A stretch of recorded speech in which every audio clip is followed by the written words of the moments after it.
जय श्री राधे कृष्णा। आप सभी का आपके अपने YouTube चैनल पर स्वागत है। आज बसंत पंचमी के दिन श्रवण करते हैं कुछ रोचक तथ्यों और अनसुनी कथाओं का, और वह भी सीधे हमारे शास्त्रों से। हरे कृष्णा। सरस्वती महाभागे विद्ये कमल लोचने विद्या रूपे विशालाक्षी विद्याम देहि नमोस्तुते। हे देवी सरस्वती, आप विद्या की देवी और परम कल्याणकारी है।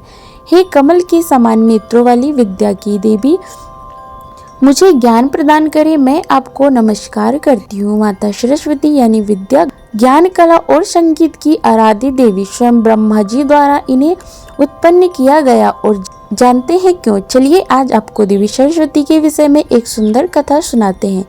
एक समय जब ब्रह्मा जी संपूर्ण सृष्टि का निर्माण कर रहे थे तो उन्होंने सभी ग्रह, नक्षत्र और विभिन्न वस्तुओं का सृजन तो कर लिया, लेकिन उन ग्रहों और नक्षत्रों को यह पता नहीं लग रहा था कि आखिर उन्हें कहाँ जाना है, किसके आसपास घूमना है। क्या उन्हें सिर्फ अपनी स्वयं की परिक्रमा करनी है या फिर किसी और की? इन दुविधाओं में फंसे हुए ग्रह बिना किसी मार्गदर्शन के अंतरिक्ष में भ्रमण करते रहे और इससे ब्रह्मांड में एक असंतुलन उत्पन्न हुआ। अब ब्रह्मा जी ने सोचा कि आखिर इसे ठीक कैसे किया जाए, तो उसके लिए उन्होंने निर्णय लिया कि वह किसी एक ऐसे व्यक्ति का निर्माण करेंगे जो कि संपूर्ण ब्रह्मांड को तालबद्ध कर पाए।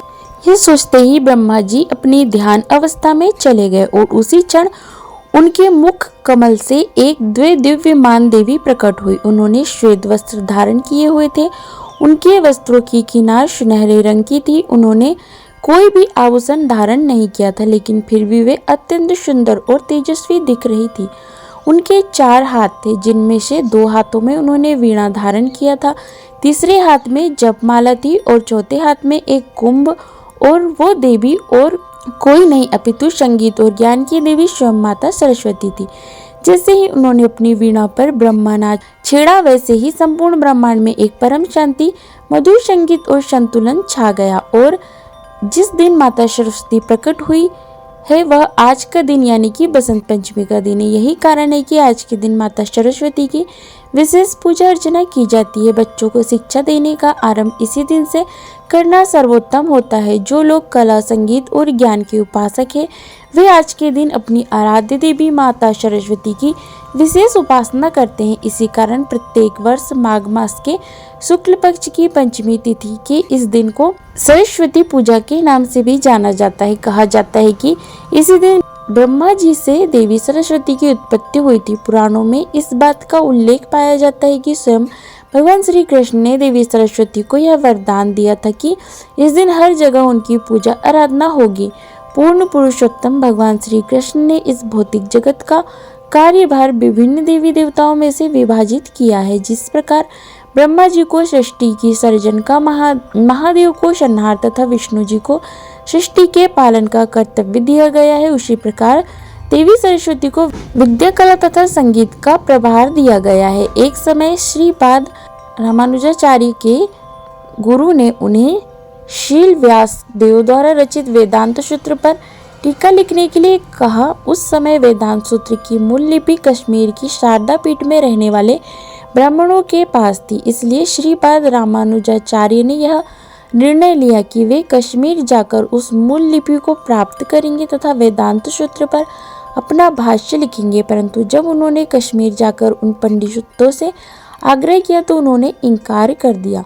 वे नहीं चाहते थे कि यह मूल लिपि रामानुजाचार्य को प्राप्त हो। अब ऐसी स्थिति में रामानुजाचार्य क्या करते? उन्होंने देवी सरस्वती की उपासना की और इसके पश्चात स्वयं देवी सरस्वती ने आकर श्रीपाद रामानुजाचार्य को वेदांत सूत्र की मूल प्रतिलिपि प्रदान की। जब श्रीपाद रामानुजाचार्य ने अपना भाष्य पूर्ण कर लिया तो देवी सरस्वती ने प्रसन्न होकर उन्हें न केवल भाष्यिका की उपाधि दी, अपितु भगवान हयग्रीव का विग्रह भी दिया। बसंत पंचमी को ज्ञान पंचमी तथा श्री पंचमी के नाम से भी जाना जाता है।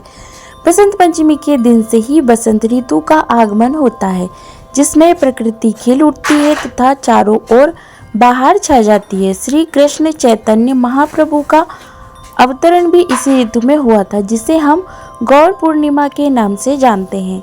भगवद गीता के 10वें अध्याय के 35वें श्लोक में भगवान स्वयं कहते हैं, वह साम तथा साम नाम गायत्री छंद साम अहम मासा नाम मार्गशीर्षो हम ऋतु नाम कुसुमा करह।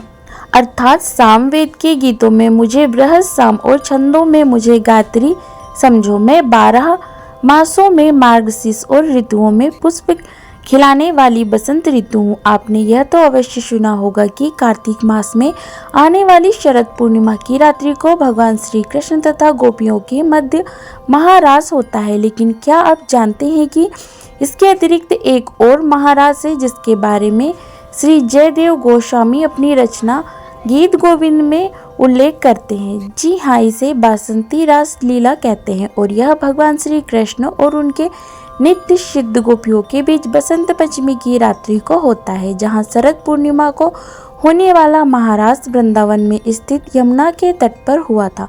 वहीं यह बासंती रास लीला गिरिराज गोवर्धन पर होती है। इस दिव्य लीला को और अधिक मधुर बनाने के लिए मध्यम प्रकाश देने हेतु चंद्रमा पूरी रात्रि आकाश में रहता है, इसलिए स्थान को चंद्र सरोवर की संज्ञा से भी जाना जाता है। बसंत पंचमी के पावन अवसर पर भी बहुत सी गौड़ी वैष्णव आचार्य इस धराधाम पर प्रकट तथा अप्राकृतिक भी श्री कृष्ण लीला में श्रीमती राधा रानी के पिता वृषभानु महाराज है। इसी कारण से भी चैतन्य लीला में श्रीमान महाप्रभु उन्हें एक पिता की तरह सम्मान देते थे और उन्होंने ही पुंडर विद्यानिधि को प्रेम निधि की उपाधि भी प्रदान की थी। बाद में जाकर श्री पुंडर विद्यानिधि श्री गदाधर पंडित के आध्यात्मिक गुरु बने और स्वरूप दामोदर के प्रिय मित्र। उनका आविर्भाव दिवस इसी बसंत पंचमी के दिन आता है। इसके उपरांत श्री रघुनंदन ठाकुर, जिन्होंने अपने बाल्यकाल में अपने हाथों से भगवान श्री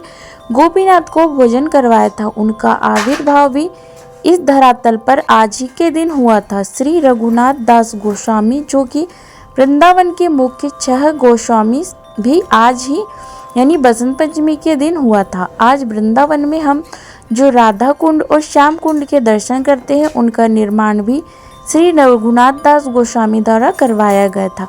ये वही रघुनाथ दास गोस्वामी है जो कि एक समय जब तीव्र गर्मी में बाहर खुले में बैठकर अपना जप कर रहे थे, तब उनके ऊपर छांव करने के लिए स्वयं श्रीमती राधा रानी आई थी, क्योंकि वे इतने विरक्त थे कि उन्होंने अपने लिए कुटिया बनाना भी जरूरी नहीं समझा था। श्री चैतन्य महाप्रभु ने उन्हें एक समय एक गोवर्धन शिला प्रदान की थी, जिसकी पूजा आज भी वृंदावन में गोकुलानंद मंदिर में की जाती है। इसके उपरांत श्रीमती विष्णुप्रिया देवी का भी आज आविर्भाव दिवस है।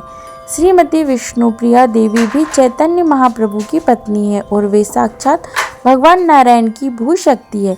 जब महाप्रभु ने संन्यास ले लिया, तब उन्होंने श्रीमती विष्णुप्रिया देवी को अपना एक विग्रह प्रदान किया था और श्रीमती विष्णुप्रिया देवी आजीवन उनकी सेवा करती रही। बसंत पंचमी के दिन एक और महान आचार्य श्री विश्वनाथ चक्रवर्ती ठाकुर ने इस धरातल से अपनी लीलाएं समेटी थी, इसलिए उनका तिरोभाव दिवस भी हम आज ही के दिन मनाते हैं।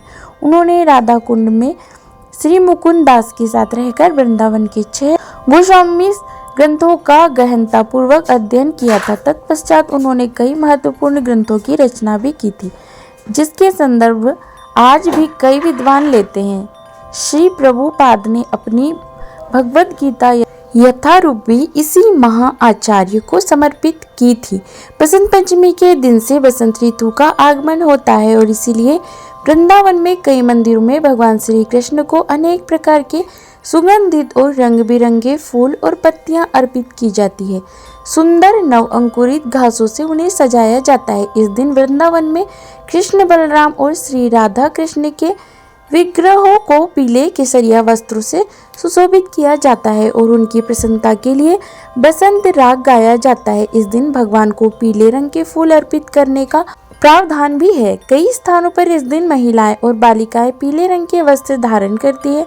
यह नवसर्जन का दिन है, इसलिए इस दिन परिवार को आगे बढ़ाने के लिए गर्भ संस्कार, खेतों में अच्छी फसल उगाने के लिए यज्ञ, गायों को प्रसन्न करने के लिए विविध रीति रिवाज भी किए जाते हैं। यह ऐसा दिन है जब कोई भी मुहूर्त देखे बिना कोई भी शुभ कार्य किया जा सकता है, फिर चाहे वह गृह प्रवेश हो, विवाह संस्कार हो, कीमती वस्तुओं को खरीदना हो या फिर विद्या का आरंभ करना हो। भारत में विभिन्न स्थानों पर विभिन्न पारंपरिक रीति से इस उत्सव को मनाया जाता है। जैसे कि बंगाल में देवी सरस्वती की प्रतिमा स्थापित की जाती है और परिवार के सभी लोग माता सरस्वती की पूजा करते हैं। बिहार में इस दिन को फसल उत्सव और भगवान सूर्य नारायण के जन्मदिन के रूप में मनाते हैं। पंजाब में इस दिन पीले रंग के मीठे चावल बनाए जाते हैं और पतंग उड़ाए जाते हैं। राजस्थान में परिवार की सबसे छोटी कन्या सरस्वती पूजा का स्थान तैयार करती है और परिवार के सभी सदस्यों को टीका लगाती है। पूजा संपन्न होने के बाद सभी के ऊपर पवित्र जल छिड़का जाता है और प्रसाद वितरण किया जाता है। गुजरात में कई स्थानों पर विभिन्न संगीत कार्यक्रम और सरस्वती देवी की पूजा के कार्यक्रम आयोजित किए जाते हैं। इस दिन विद्यार्थी अपनी पुस्तकें माता सरस्वती के चरणों में रखते हैं और उनसे प्रार्थना करते हैं कि वे उन्हें ज्ञान प्रदान करें। तो चलिए आज के इस अत्यंत पवित्र दिन पर हम भी इस ज्ञान को कला की देवी माता सरस्वती के चरणों में नमन करते हुए उनसे प्रार्थना करते हैं कि वे हमारे भौतिक जगत के प्रति आसक्ति रूप से अज्ञान के अंधकार को नष्ट करे और हमें शुद्ध कृष्ण प्रेम और भक्तिमय सेवा का पथ प्रदर्शित करे, जिससे कि हम अपने जीवन के परम लक्ष्य को प्राप्त कर सके। या कुंदे तुषारहार धबला या शुभ्र वस्त्रावृता या वीणावर दंड मंडित करा या श्वेत पद्मासना या ब्रह्मा शंकर प्रभु तिभि देवी सदा वंदिता श्यामा पातु सरस्वती भगवती निसे जडा यापः शुक्ला ब्रह्म विचार सार परमा आध्याम जज्ञा पिने वीणा पुस्तक धारणे भद्या जान अंधकारापह हस्ते स्वाटिस मालिका विद्धित वंदे परमेश्वरी भगवती बुद्धि प्रता शारदा हरे। आशा करते हैं जानकारी आपको अच्छी लगी होगी। इसी प्रकार से ज्ञानवर्धक जानकारियाँ प्राप्त करते रहने के लिए, व्रत और पूजा के बारे में जानने के लिए, कथाएं सुनने के लिए अगर आप चैनल पर पहली बार आए हैं तो चैनल को लाल बटन दबा करके सब्सक्राइब करें। साथ में बेल आइकन भी प्रेस करें ताकि हमारे आने वाले वीडियो का नोटिफिकेशन आपको समय पर मिलता रहे। जय श्री राधे कृष्णा। धन्यवाद।